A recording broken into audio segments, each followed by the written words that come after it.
saya dan teman-teman saya akan memaparkan sebuah materi, yaitu bid'ah dalam perspektif aswaja Ahlus Sunnah wal Jamaah. Pasti di sini ada yang udah tahu atau ada yang belum tahu kan.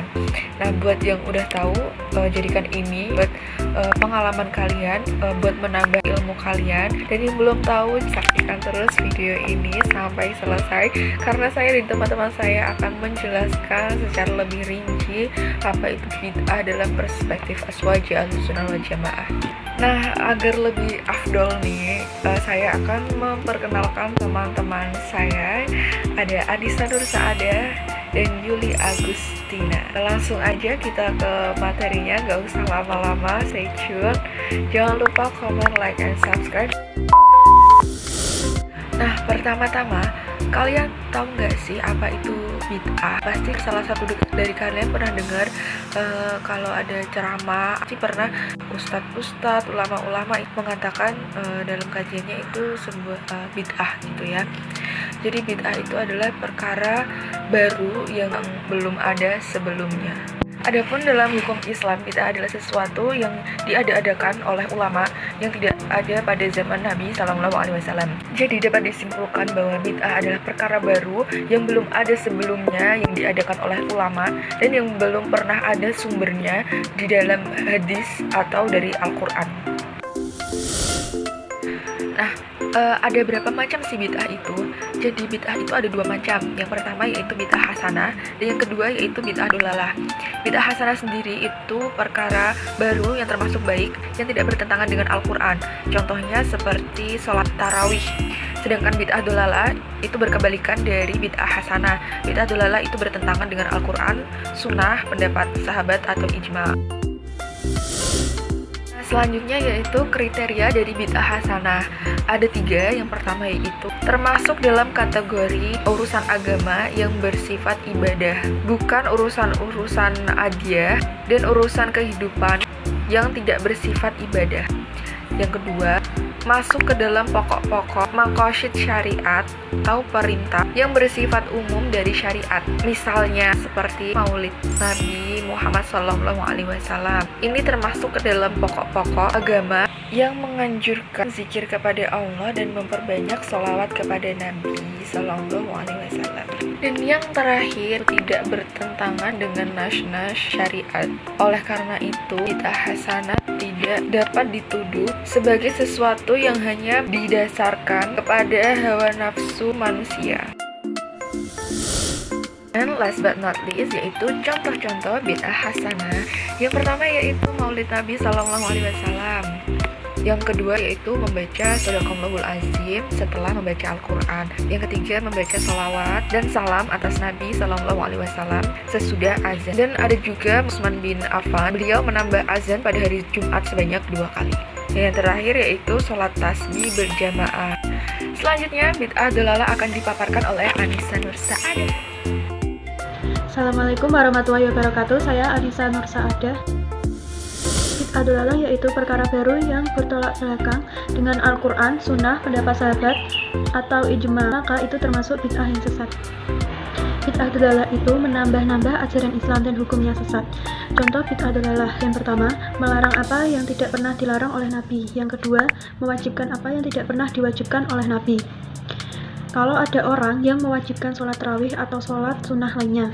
Yang ketiga, melakukan amalan-amalan yang tidak memiliki dasar, baik dari Nabi, sahabat, tabi'in, tabi'id, bahkan ulama.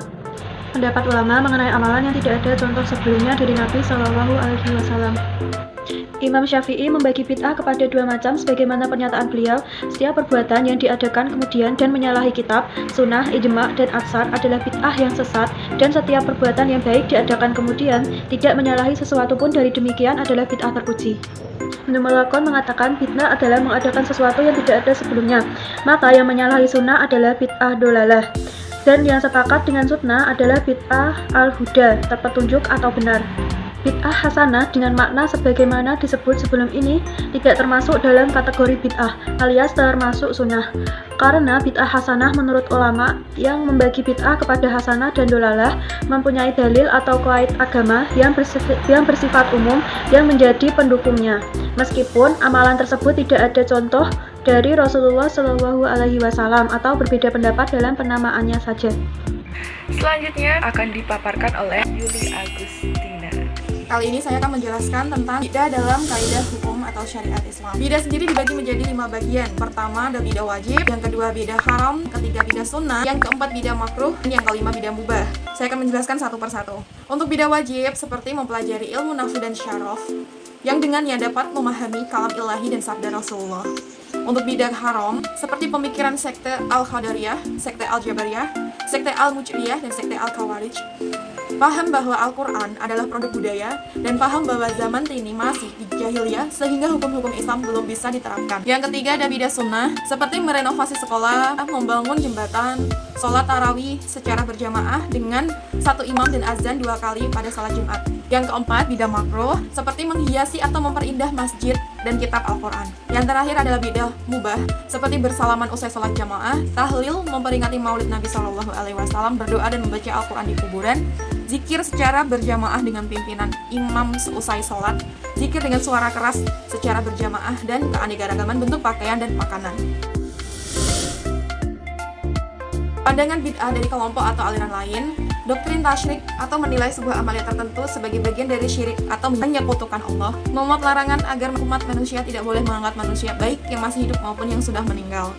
Selanjutnya yaitu pandangan dan respon NU terhadap aksi klaim syirik tentang bid'ah dari kelompok lain.